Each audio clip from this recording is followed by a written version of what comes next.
A friend in need is a friend indeed. అంటే in need, అవసరానికి ఉండే వాళ్ళంతా ఫ్రెండ్స్ అంట. అది అన్యాయం.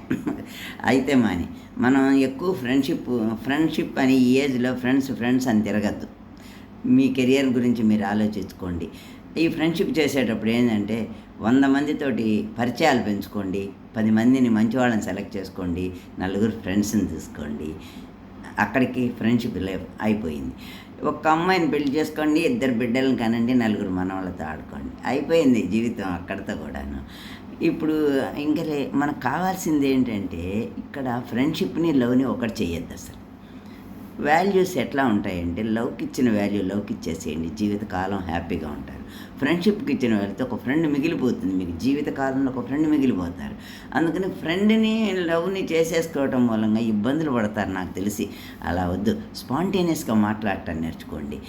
అప్పుడప్పుడు కొంచెం అల్లరి మాటలు మాట్లాడాలి, ఎదటి వాళ్ళని పొగట్టం కూడా నేర్చుకోవాలి. అలా పొగట్టం మూలంగా అసలు పొగడతలకు పడని వాళ్ళే లేరు నన్ను అడిగితే.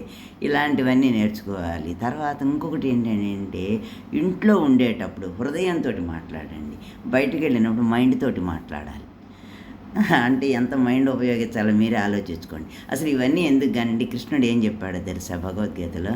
యథా ఇచ్చే తథా కురు అన్నాడు. అంటే నీకు ఏది ఇష్టమైతే అదే చెయ్యి, ఇంక నీకు అసలు వేరేవని శాస్త్రాలు, పురాణాలు, రామాయణాలు ఏం పట్టించుకోకు, గ్రంథాలు అని ఇవన్నీ ఏమి పట్టించుకోకు, హ్యాపీగా ఉండు అని చెప్పాడు. అందుకని మీరు కూడా హ్యాపీగా ఉండండి. ఉంటా, బై.